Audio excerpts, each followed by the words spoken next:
I'm sure if you're watching this, I'm probably right in assuming that you're aware of other self-improvement YouTubers on YouTube. I always mention Hamza, Iman Gadzi, First Man, Mike Thurston, just to name a few. And I'm probably also right in assuming that you've taken their advice and used it in your real life and use it to better yourself, to improve and just to, make your life better. The reason why these people who offer advice, such as Hamza Iman Gadzi, and why their advice is so useful to you as an individual, to me has helped as well, is because they're authentic. Their advice has come from real personal failure and mistakes, meaning it can be applied universally to people who have also had those same failures and mistakes in the past. People who give this authentic advice are usually the self-improvement YouTubers who you should go to, and they also make it known in their videos. Now, the issue comes with the introduction of short format apps websites, TikTok, Instagram Reels, YouTube Shorts. People on these sites utilize their status and the desperateness of some people. There is no way to tell that if the people on these short format apps are giving authentic advice, because you are only really going to see them there and you probably don't have any background knowledge of them. I don't use any of these short format apps, and I don't think you should either. But whenever I go on YouTube, whether it's to upload a video or it's just to, find some content that I'm interested in, you know those little boxes where it tries to get you to click on to watch shorts? Every single time it's self-improvement content. It's never anyone that I know really. It's always people who perceive to have some sort of status because of how many likes they had on their post. For example, some guy gets 300k likes on a video on self-improvement, and that you're unable to really verify whether that advice has come from true experience or whether it's something he's just come up with on the spot. So you have to be careful when you're taking advice from these people, because if it's not authentic, then chances are it isn't going to be applied to you because they personally haven't learned from any mistake. So this advice should not be valid. If you're interested in psychology at all, you're probably aware that, people learn through failures and through making mistakes and through doing things which they haven't understood before and then failing and then learning from that. But when you're taking advice from people who haven't gone through that linear process, the advice isn't going to stick, for one. The advice isn't also going to work, for two. So you have to be able to verify the authenticity of the advice that you're being given so that you know that it will work for you.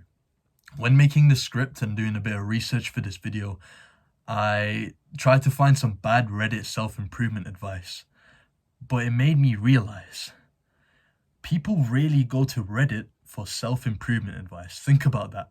There is genuinely people who go to Reddit for self-improvement advice, a website notoriously known for promoting bad habits such as gaming, other addictions, promoting the fact that NoFap isn't actually good. People genuinely go for self-improvement advice to Reddit and believe that this advice has some sense of importance and authenticity behind it, when likely it 9 times out of 10 does not.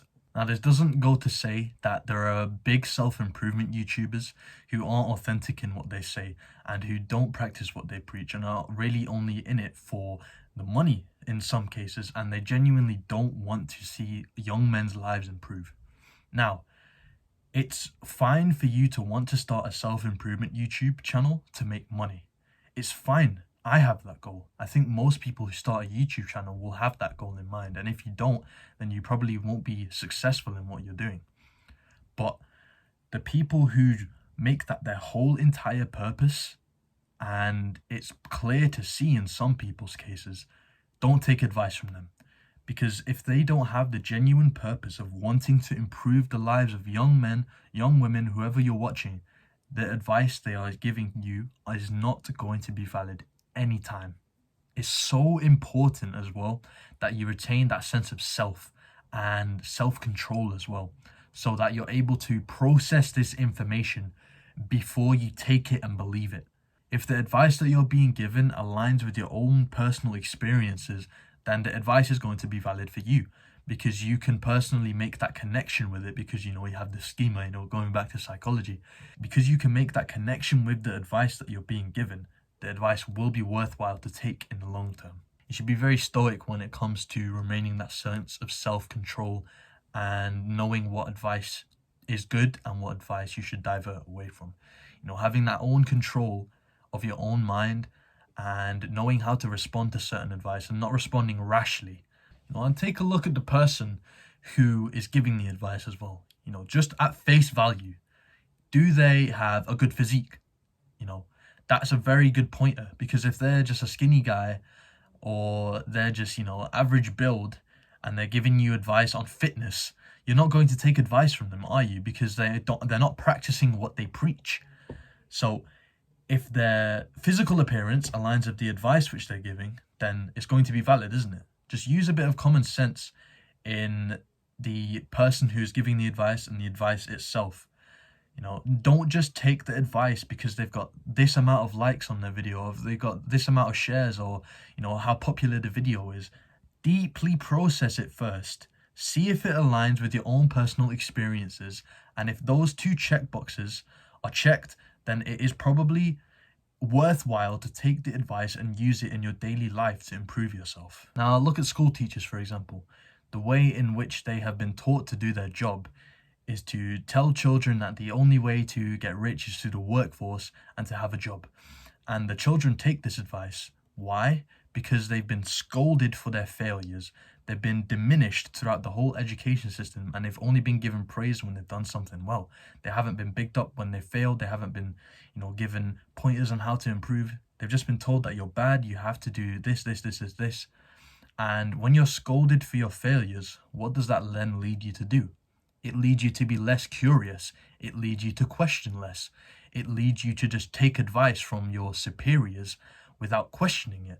Why? Because they have more status than you. You perceive them to have more status. So it's going to be easier for you to take advice from them. And what the system wants is for you to take the advice to join the workforce and to get a job. So when your curiosity is diminished, you're not going to question things and you're not going to deeply process the advice that you're being given. Yeah, went on a little bit of a tangent there, but you get the gist of it. Really deeply process the advice that you're being given, question, all right, and be curious. And if it aligns with your own personal experiences and the advice that you're being given, if they align to each other, then it is worthwhile for you to take the advice. I want to point out a issue which I saw Chris Williamson, who hosts the Modern Wisdom podcast. He pointed out that you shouldn't take advice from the super successful. And reason being is because the super successful have gone through all these stages within their life. Usually I'm giving this advice to you as a young man, around my age, 17, 18. But these super successful, they're, in their 50s, 30s. And they are giving advice from the stages which you haven't stepped up to yet. So you have to experience things first before you can really digest the advice that you're being given. So if you are searching for advice on a certain topic, don't go straight to the super successful. Find people who give universal advice for any stage which you're at. And find, if you're a young man, search for advice for people around my age, people who are struggling with the same issue as me. Don't go to the super successful because they are working steps ahead of you. And when you reach those steps, then if you do need to turn to them for advice, then by all means do so. But don't go straight to them if you're thinking of, getting advice. Now, there's one thing which I did and I'm still doing for a good period of time in my self-improvement journey, and that was something quite contradictory, which was actually spending a lot of time away from self-improvement YouTubers and just self-improvement in general. Not to say that I wasn't self-improving, I was spending time away from watching the content. Now, why I did this was to look around and experience the world and question as to what this world is all about, and to spend more time with me and my own mind. David Goggins is my personal main source of authentic advice, and the person who I fully believe has the most, again, authentic advice and the most applicable advice to the whole population. He says that you have to be alone in the mind.